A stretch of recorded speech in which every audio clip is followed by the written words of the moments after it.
backdrop of tepid economic activity in Europe and the United Kingdom, and strong May PMI data from the US is reviving thoughts on US exceptionalism again. US S&P Global Composite PMI released yesterday rose to 52.1 in May's flash estimate from 50.6 in April, with manufacturing PMI improving to 52.3 from 50.2 in this period. Services also rising to 52.3 from 50.8. A clear contrast between what we see in the US and what we're seeing, especially in Europe. Chris Williamson, Chief Business Economist at S&P Global Market Intelligence, he's saying business confidence has improved in May from the worrying slump that we saw in April, with gloom about prospects for the year ahead lifting somewhat, thanks largely to the pause on higher rate tariffs.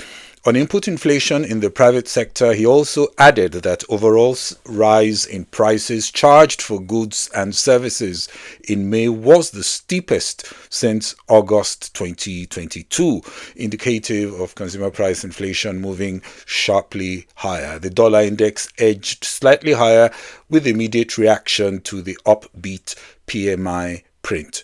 Hello, welcome to this edition of Global Business Insights, where we look closer at headlines, moving markets, and offer perspectives on the business environment. Our deep dive today is on anti-corruption initiatives in Africa, looking at Senegal. More data: Americans filing new applications for unemployment benefits fell, suggesting the economy maintained a steady pace of job growth in May. Initial claims for state unemployment benefits fell 2,000 to 227,000 for the week ended May 17. That was under forecast of 230,000 claims. Continued labor market resilience has provided the Federal Reserve cover to hold interest rates steady while monitoring the administration's unfolding policies. Still in the US, where we see the uptick in bond yields retreating as the day rolled on. The yield on the 10-year Treasury note was down to 4.55%. The 30-year pulled back yesterday to 5.06% after spiking to 5.15%. The focus is on the fiscal implications of the White House's signature tax bill that was narrowly passed by House Republicans. S&P 500 ended yesterday near flat as investors grappled with fears of rising rates and worries about a ballooning U.S. deficit. And in April, BYD's battery electric vehicle registrations topped those of Tesla in Europe for the first time. Tesla BEV registrations came in at 7,165 units, with BYD narrowly beating Tesla with 7,231 units. Crucially, Tesla BEV sales in April tumbled 49% in Europe, while BYD's surged 169%. Despite the news, Tesla shares closed up nearly 2,000 on Thursday, and earlier data had also showed Tesla registrations down in key countries, including France down 59%, Denmark down 67%, Sweden down 81%, the UK down 62%, and Germany down 46%. Demand weakness in the EU and recent protests at CEO Elon Musk's foray into politics definitely took a toll on its market share. Egypt's central bank lowered its overnight interest rates by a less than expected 100 basis points yesterday, saying economic growth had accelerated in Q1 while inflation had decelerated. The Monetary Policy Committee cut the overnight deposit rate to 24% and the lending rate to 25%. Its second decrease this year after having left it unchanged for a year. Still in Africa, South Africa Finance Minister Enoch Godongwana said yesterday that it will need to slash spending if its tax agency does not meet its revenue collection target this year. This was as the government also focuses on keeping rising debt under control.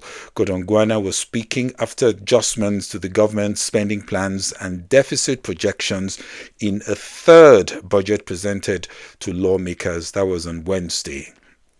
The Nigeria Minister of Humanitarian Affairs and Poverty Reduction, Professor Nentawe Yilwatda, says the federal government has reached out to 6 million Nigerians for its conditional cash transfer scheme in 6 months. Speaking on Thursday in Jos to beneficiaries of the ongoing Skills to Wealth training program, he added that the federal government has adopted digital strategies to improve the program's efficiency and transparency and is digitizing all the information on homes of people on the social register, giving them a digital identity, creating e-wallet accounts for them, as well as physical verification.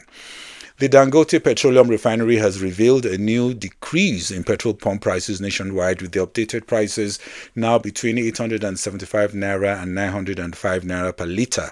The refinery urged consumers to report any instances of non-compliance to dedicated hotlines, assuring the public of its commitment to quality and affordable fuel nationwide. Crude oil prices have been falling most of the year, and petrol pump prices should reflect the same. Lower energy prices will also help to reduce transport costs and will feed into lower food inflation.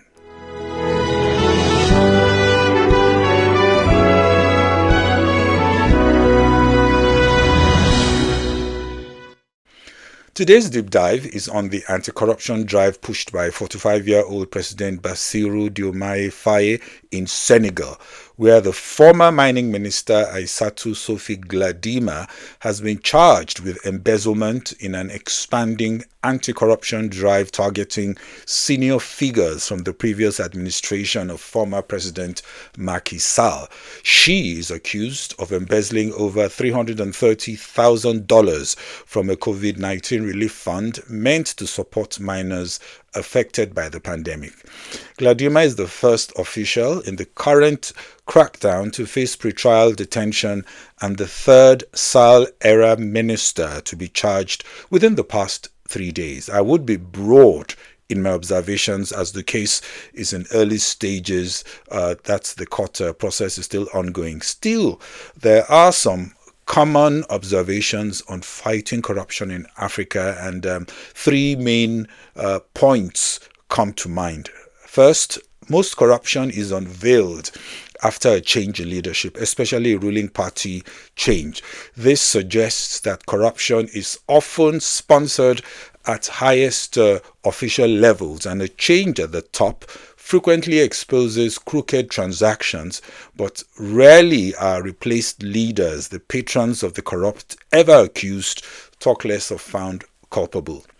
Second, there is the suspicion that anti-corruption is useful as a political lever to strengthen the grip of the ruling party and galvanize cult-like loyalty within the party, especially in sensitive sectors like mining resources, which are allocated to trusted friends of the ruling party boss. Finally, the role of the financial sector and other private sector actors and enablers locally and abroad tends to be a closely guarded secret in an ecosystem that protects not just the directly corrupt, but the facilitators of illicit diversions. Most corruption is undetected. That's an understatement. And the cost of corruption is reflected in low revenue per GDP ratio, for example, as corrupt money typically stays underground. Also, a large so-called informal sector, most of which is not captured in data and statistics, and it also sterilizes funds that may either be outside the formal banking system or not as active as it should be in investing for economic growth. Another major cost is the toll on efficiency. Inflated contracts mean the cost of doing business is escalated, whether just tipping security men on the road to transport goods or at ports, or funding gifts to senior players in the value chain. Then, of course, there are cultural issues in which corrupt leaders surrounded by loyal favorites consider being arraigned for corruption even as a stamp of honor Even when briefly incarcerated, they return routinely as heroes who will be rewarded with much wider political and economic influence. The drama unfolding in Senegal with two other former ministers, Amadou Mansour Faye and Mustafa Diop, reportedly expected to appear before the court in the coming days, could be instructive, and we do wish the young leader well. My advice to leaders who want to stamp out corruption: 3 things to focus on. First are the procurement processes and institutions involved. Digitizing does a lot of improvement in transparency, and bringing in experts who can help to strengthen controls and conduct spot checks and post-transaction audits. Do not assume corruption is low or improving simply because detection is minimal. Second, in Africa, there is the cultural expectation or pressure to support extended communities directly and indirectly. This can be subtle and can be an open cronyism, not seen as corruption. Some of these very negative practices must be openly confronted. There is almost a cultural acceptance of the worst forms of crony capitalism. That is an economic system characterized by close, mutually advantageous relationships between business leaders, community leaders, and political party government officials. Third, anti-corruption bodies should be emboldened to go after corrupt leaders and patrons, and I use the word patrons. Arresting ministers and exposing the misdeeds of institutional leaders is a half job without bringing the public sector and private sector patrons who played a strong part to answer for their misdeeds, even by looking away. The job is incomplete if these patrons are not also brought to book. Indeed, only a fraction of funds diverted are ever exposed, talk less of recovered. Most funds are stashed in private accounts locally and abroad. Bankers who are aware must be accountable as accomplices to the crime. Many of these patrons who are crooks retire in massive wealth and write books and wield very wide, powerful political influence, which simply derides decency, ethics, and values. To put it simply, most anti-corruption initiatives, especially in Africa, don't go far enough and will continue to be ineffective and superficial, not for absence of good intentions. Leaders must dig into underlying causes, not just symptoms, and seizing inexplicable assets helps, but there are other more comprehensive matters, as I've tried to briefly detail. Just in this morning, the United Kingdom retail sales jumped 1.2% month over month in April, after advancing 0.1% in March. Markets expected just a 0.2% rise in the reported month. The core retail sales, stripping the automotive fuel sales, rose 1.3% month on month compared to the previous revised growth of 0.2% and the estimated 0.3% reading. On an annual basis, retail sales was up 5.0% in April versus March's 1.9%. The U.S. administration has blocked Harvard University from enrolling future international students and retaining currently enrolled foreign students. The Department of Homeland Security says it revoked Harvard's Student and Exchange Visitor Program certification because the private school's leadership has created an unsafe campus environment. Asia-Pacific markets mixed as investors assess a slew of economic data from the region. We got Japan's core inflation today accelerating to 3.5% in April due to surging rice prices. All this as the central bank considers pausing its rate hike stance to assess the effects of U.S. tariffs. The US and China agreed to keep lines of communication open following a call between senior officials yesterday, signaling continued high-level engagement as both sides work towards a deal. Well, that's it on this edition of Global Business Insights. Enjoy your weekend.